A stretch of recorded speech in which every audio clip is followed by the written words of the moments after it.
Manchester United 3, Arsenal 2. What a great day. Let's not waste any time, even though, I told you so. Without further ado, let's analyze. All right, so let's get started with this tactical analysis video. And in this video, I'm going to focus on a few tactical battlegrounds that, in my opinion, have defined this clash between Manchester United and Arsenal. And the first one is, of course, something that I mentioned in my previous tactical analysis video of what you can expect from this game against Arsenal. By the way, what I said in that video is going to feature a lot in this game, is Arsenal's ability to use these half spaces. So basically what Arsenal tried to do is that there's a lot of fluidity in spaces in midfield with the likes of Rice and Odegaard dropping deep and moving fluidly, and Zubimendi also attacking these areas right here. But what they really try to do is to have their wingers push really high and wide in order to attract the right back and the left back and create these spaces in between the right-sided centre back, for example, and the right back, where, players like Zubimendi, Rice, Odegaard, as well as the right backs,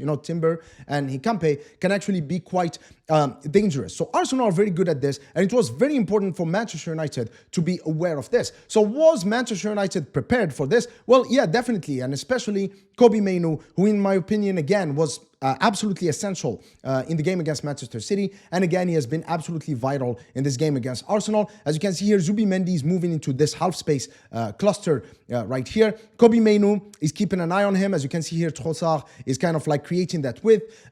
What Arsenal were trying to do is create the space between Diogo Dalot and Harry Maguire, where Zubimendi could go, because you can see that's exactly what he wants to do. But then Kobbie Mainoo is like, nope, not under my watch, okay? But there were actually a lot of instances similar to that one, which just shows how aware Manchester United were of Arsenal's, willingness and ability to play in those half spaces, and how prepared Manchester United were in countering that. But one thing that I was not really expecting was that Manchester United themselves would actually be even better, even more potent than Arsenal when it comes to exploiting and creating chances by exploiting those half spaces.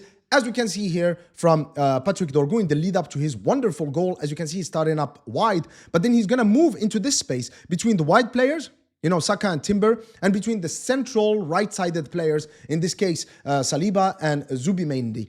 And these kind of areas, these kind of positions are extremely tough to defend against. So obviously here, Lisandro Martinez is going to find this space again between the midfielder and the right winger to find Dorgu. So again, a lot of good stuff here. First of all, Dorgu's positioning, and then of course the bravery and technique of Lisandro Martinez to go and find him, and then beautiful 1-2 between Bruno Fernandes and Dorgu to just take out the whole Arsenal midfield.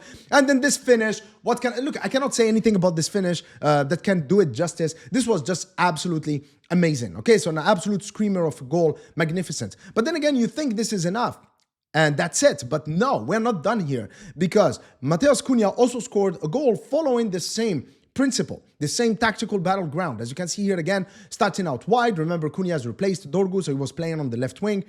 And then as Bruno is progressing with the ball, Matheus Cunha is moving again into this position. Again, as you can see, positioning himself in this diamond again between the central players, and then here you have like the right back, White, and then Saliba right there. It's really hard to defend for a team, even a team that is as structured as Arsenal. In fact, I'll go as far as to say that the more structured a team is, the more, vulnerable they are in those half spaces. So then he receives the ball, and then as you can see, playing in between the lines, in between the players, and that's just a beautiful smashing finish. In my analysis of what we can expect from this game tactically, the one that I've posted, a few days ago, I said the following about Zubimendi. And first, let's get started with Zubimendi, this man right here. One of the main reasons why we were able to beat Manchester City is because Mbeumo and Bruno Fernandes were able to take Rodri out of the game.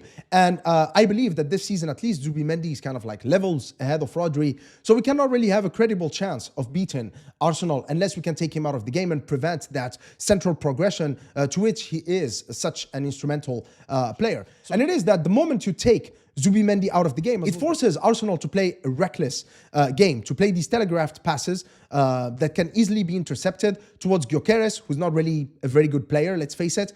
And so Aston Villa were able to turn these turnovers into dangerous counters. So again, in this game, Manchester United were prepared to counter Zubimendi by just marking him and taking him out of the game. So as you can see here, Manchester United were actually pressing with the two forwards here, Bruno and Bemu, but also Kobe Mainoo was actually quite aggressive. And then as a result, the likes of Ahmad and Dorgu would actually drop in deeper to form a midfield three with Casemiro to provide more protection. Both of them, they have legs, so they can protect Casemiro. This to me is a very well-balanced pressing from Manchester United, unlike what we've seen under Erik ten Hag and Ruben Amorim, for example, which was a little bit riskier. So here in this sequence, what we see is a tactical move that, in my opinion, Arteta should get credit for, because I think that Arteta is a manager that I definitely rate from a tactical perspective. But I think that he's also aware of the flaws in his system, especially after what we've seen against Nottingham Forest, against Liverpool. He knows that teams are going to target Zubimendi, and so he was kind of expecting that from Manchester United.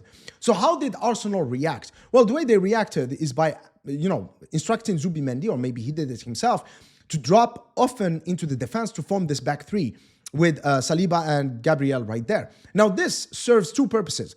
The first one is that by dropping deep, basically he's asking Bruno Fernandes and Bemu to make a choice, to make a decision. Either you back off because it's too dangerous to press really that high, because then you're exposing yourself.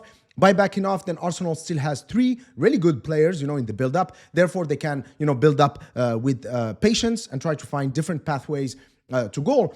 Or you attack me, and then it opens up these two channels right here for Saliba on the right and Gabriel on the left, for them to be actually the progressors of the ball carriers, as was the case here with Saliba, moving forward with the through ball towards Timber. But of course, this has ended up backfiring for Arsenal, because I think that this was kind of like the wrong decision. What we have here is Zubimendi, obviously, again, marked by Bruno Fernandes and Bemu. So now he's kind of like looking at what he could possibly do. We do have that back three formation right here in the build-up with Timber, the right back, who's going to push forward now. And Zubimendi is going to take his position. As you can see, he's coming deep.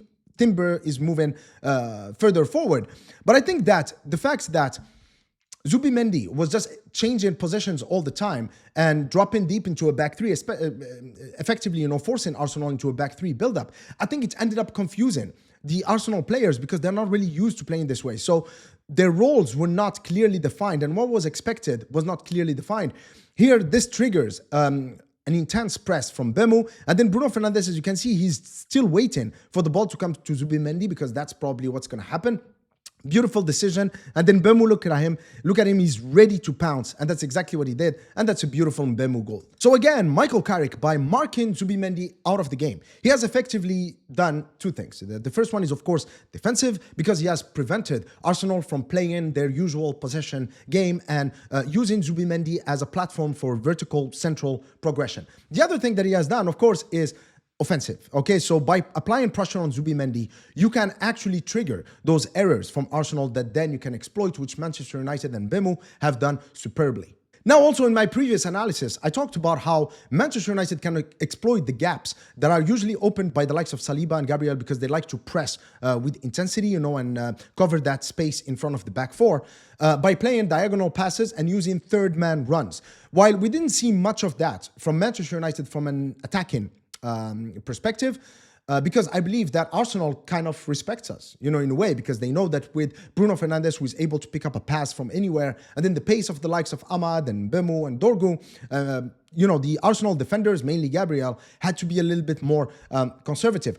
But while we didn't see that in the attacking third, we saw it in Manchester United's defensive third in the build-up. For example, this sequence right here with Harry Maguire towards Dorgu. As you can see, Maguire is not waiting for Dorgu. He's making a third-man run right here.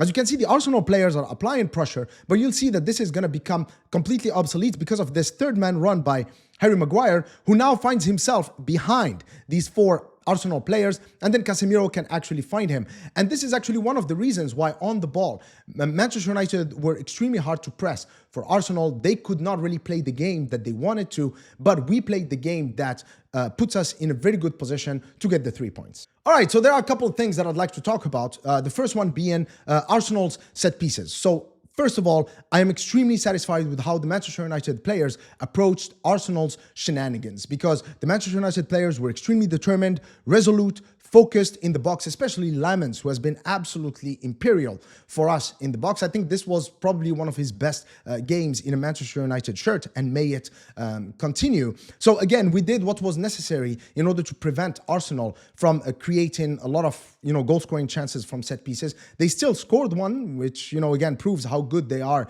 from set pieces. But also, this just highlights how dependent they are on set pieces, because the moment we blocked Zubimendi, we blocked that verticality, their ability to play a possession game and create chances from open play, they were effectively toothless. But at least in the case of Arsenal, it's still within the rules of the game. And we also have to talk about Michael Carrick. No, don't worry, I'm not saying Michael Carrick at the wheel, but I think that Michael Carrick is approaching his Manchester United stint in a stellar way, because like I said, when Michael Carrick first joined, I said that philosophy can wait. I don't care about that. I don't care about how he believes football should be played. And that's exactly the trap that Michael Carrick did not fall in. Because I don't know if you remember this quote from Jose Mourinho, like about a few months ago, when he said that some young coaches are stupid because they say, well, I lost, but at least I lost while playing the way I believe football should be played. And I agree with Jose Mourinho, because football is about winning. Okay, it's not about philosophy. It's not about how you believe football should be played, but football tactics are all about identifying the strengths and weaknesses of the opposition and countering those strengths and exploiting their weaknesses. It applies to business strategy. It applies to the military. You cannot have, military tactics that don't take into consideration logistics, access to resources, the capabilities of the enemy, how the public opinion is going to react to a war. So it's the same thing in football. It's the exact same thing. And I think that Michael Carrick is approaching his Manchester United stint with just the right balance of pragmatism, what do I need to do to win the game, while at the same time, having a little bit of a sprinkle of that Manchester United way, that playing with courage, playing with intensity, playing with attacking flair, and I think that this is great. So do I want Michael Carrick at the helm next season? I think it's far too early to talk about this. I think that many of you who have sent comments, even emails. Guys, by the way, stop sending me emails where you tell me, hey, Scarlett, won't you send this to Michael Carrick? Guys, I don't know who Michael Carrick is. I don't know him. I don't have his email address or his WhatsApp, okay?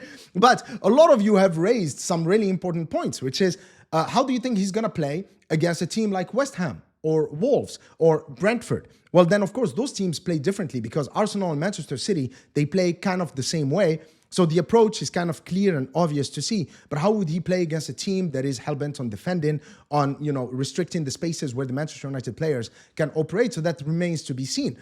But I still believe that the club should evaluate other candidates, interview them. But at the same time, if Michael Carrick keeps on performing this way, then he definitely needs to be in the conversation at the end.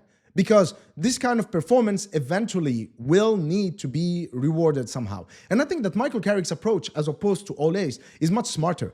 Ole came in and told the club, listen, if I get this and this and that, then I get rewarded this and this way. But Michael Carrick didn't say any of that. I'm going to come here and do my best for the club. And then at the end, it's up to you. You decide. But I think that he's smart, because he knew that by doing well, he's still going to put his name on that short list that Ineos is gonna,